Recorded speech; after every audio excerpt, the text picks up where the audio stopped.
oftentimes, especially as girl wrestling guys, I wasn't able to put a lot of pressure on. Sometimes it was hard for me to break somebody all the way down and flatten them out. So I had to figure out a way to score on top without getting someone all the way broken down, without them being a little more vulnerable. And that's when this one really started working for me. Wilton Steven was really good at it. You guys watched him wrestle, and I found it pretty effective as well. So again, this one, you have two options here. What I prefer to do is to be a little bit tricky, right? Again, I don't like being predictable. People catch on to that, they can watch film on you. I want to catch people a little bit off guard. So I always started off on, again, I line up on the right side, but I line up on the opposite side that I was going to end up claw riding to.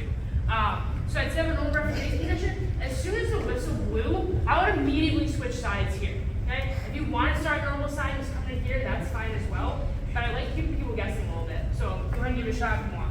So you line up on your normal side, whistle blows, I immediately switch off to a thigh pry and a claw right here. Okay? First person's instinct, more often than not, is to peel this claw off. Okay? More often than not, they're going to want to do it with their same side hand. Okay? So if they take this post away, go ahead and do what you were doing before. She takes this away, boom, she has no post. Okay? By claw riding, or by peeling this claw from her same side, hey, even if she takes this away, I can't claw ride anymore, but I also can't drive her off this, or over this post. Okay? So as soon as she comes to peel this hand off, I'm taking her wrist away from her. Okay? So I'm just rolling. She goes to claw, I take her wrist. Okay? I pull it tight across her chest. Now this hand was on the thigh pry. I'm just going to come right to the crook of her elbow here. You all see that? Okay? It's attacking it here, keeping this nice and tight. Now I'm going to jump back to my original side. Notice right now my elbow is outside of her hip. Once I come back to this side, that elbow has to sneak back in. Okay? If I don't, it's going to be really hard. Okay? So I'm here, as I jump back to this side, that elbow sneaks in. Okay? At the same time, my head is going to almost follow my elbow. As my elbow comes in, my head follows. And I'm going to roll, shooting my head across her chest, and pulling from this wrist, and I'm going to roll her all the way through. And I'm planting that foot. It's like we were talking about before. If I roll through and this foot doesn't plant, I'm just going to roll through here. Okay? I have to plant that foot in order to catch her. Create that block where it's almost like a dam. Okay? So again, opposite side, I jump, claw right thigh pry. Your partner's going to want to peel from that same side hand, and when they do, I'm just trapping that wrist and pulling it tight across their body. Once they have that, or once they have that secured, I come inside the crook of the elbow, and now I can jump sides. Again, once I do that, that elbow has to sneak in front of her hip. My head's going to follow my own elbow. I'm tucking my head and shooting it across her chest, and I'm pulling her wrist, planting my foot. Now I'm in the exact same position I was just in. I can use my backside foot to elevate, keep her trapped there. My knee has her trapped here. I get my count.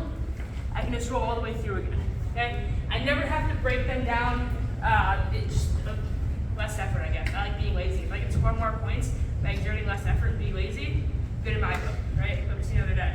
The other thing I can do, if I do get to this point, right? Let's get my head real quick. And I'm here, and I do get them flattened out sometimes. I can't sneak my head in there to roll through. It's going to be kind of hard. So for whatever reason, they're weak or whatever, they know what's coming. I'll almost start to back off. I'll keep this grip, right? The wrist and the elbow. But as I start to back off and she works back up, I can be a little bit slick with it. But I do need to have some space in order to get it. One more time. Again, lining up on the opposite side. I jump aside, I go side pry and claw ride. When she goes to peel, I attack that wrist. In a perfect world, the next couple things are happening at the same time. After I grab this crook in the elbow, I'm tucking my elbow inside of her hip and shooting my head through at the same time. Here. Plant that foot, catch her here. Okay? One more full speed.